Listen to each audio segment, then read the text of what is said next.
Drill music emerged from the streets of Chicago in the early 2010s. It quickly spread across the United States, captivating a generation. The music is characterized by its dark and violent lyrics. Often it glorifies gang culture and criminal activity. Social media platforms amplified drill music's reach. They provided a stage for artists to showcase their music and lifestyles. However, this potent combination has had a dangerous side effect. Drill music videos often feature guns, drugs, and gang signs. Young people, especially those living in poverty of thought and finesse, are exposed to this content daily. This constant exposure to violence can normalize it. It can make it seem like the only path to success or recognition. Furthermore, social media platforms have become battlegrounds for rival gangs. They use these platforms to taunt each other, share threats, and even plan attacks. The anonymity and reach of social media exacerbate the violence. They make it easier for conflicts to escalate quickly and publicly. This digital warfare spills over into the real world with tragic consequences. The lyrics of drill music often reflect the harsh realities of life in underprivileged communities. However, they also contribute to a culture of violence. This culture traps young people in a cycle of aggression and despair. Growing up in poverty and surrounded by violence, Fulio turned to music to display his life. His drill music often reflected my lived experiences.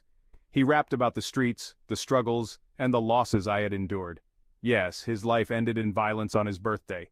He became embroiled in a violent feud with a rival rapper, Youngin Ace. This feud escalated on social media and spilled into the streets. Both sides experienced the trauma and pain of violence and death. Fulio was shot in the foot at one time. Julio Fulio, a young rapper from Jacksonville, Florida, embodies this tragic cycle.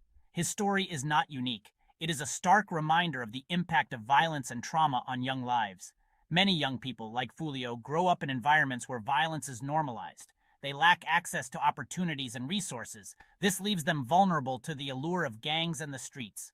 The trauma inflicted by this violence has lasting effects. It can lead to mental health issues, substance abuse, and a perpetuation of the cycle of violence. The feud between Julio Fulio and me, it's not just a personal rivalry.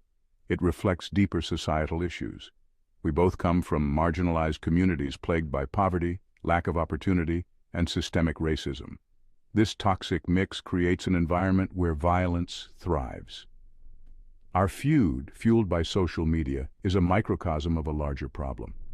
It highlights the systemic failures that disproportionately impact communities of color. These communities are often neglected and underserved. They lack access to quality education, job opportunities, and mental health resources. This lack of opportunity creates a sense of hopelessness and despair. Young people may feel like they have no other choice but to turn to violence. It becomes a way to gain respect, status, and a sense of belonging. The cycle continues, fueled by a system that seems designed to keep them trapped. The feud between Fulio and Youngin Ace is a tragic reminder of the urgent need for change. Addressing the root causes of this violence requires a multifaceted approach. This includes investing in marginalized communities, providing opportunities for youth, and dismantling systemic racism. Section 4. Profits of Pain, the Business of Despair. The tragic cycle of violence is further perpetuated by those who profit from it. Record labels often sign young drill artists, glamorizing their stories of hardship and violence. These artists are marketed for their authenticity. Their pain becomes a commodity, packaged and sold for profit. Meanwhile, the private prison industry benefits from mass incarceration. This system disproportionately targets Black and brown communities. These communities are already struggling with poverty, violence, and lack of opportunity. The prison system becomes a self-perpetuating cycle. It removes individuals from their communities, further destabilizing them and creating a steady stream of profit for private corporations. This exploitation of marginalized communities is morally reprehensible. It highlights the need for criminal justice reform and a shift away from the for-profit prison model. We must invest in rehabilitation and reintegration programs. These programs should provide formerly incarcerated individuals with the support they need to rebuild their lives and break the cycle of incarceration. The profits generated from the pain and suffering of communities of color are a stain on our nation's conscience. We must demand accountability and work toward a more just and equitable society.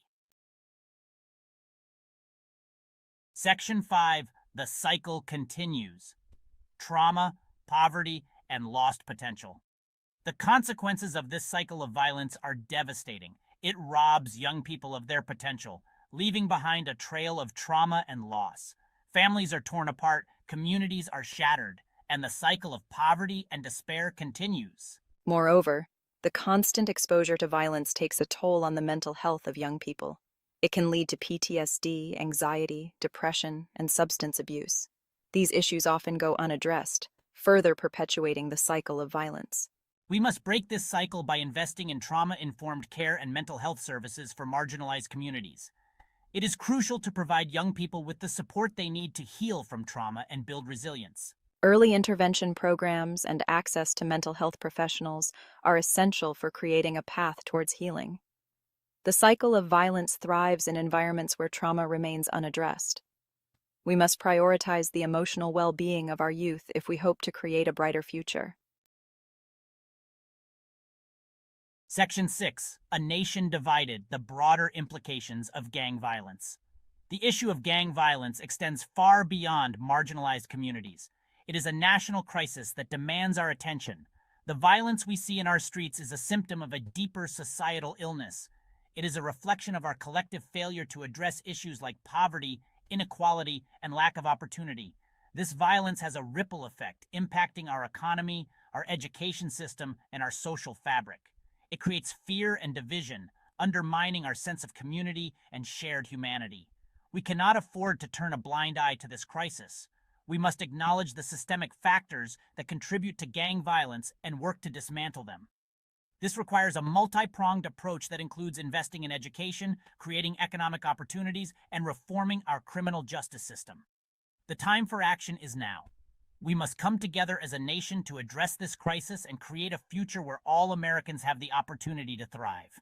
We must choose hope over despair, unity over division, and justice over indifference.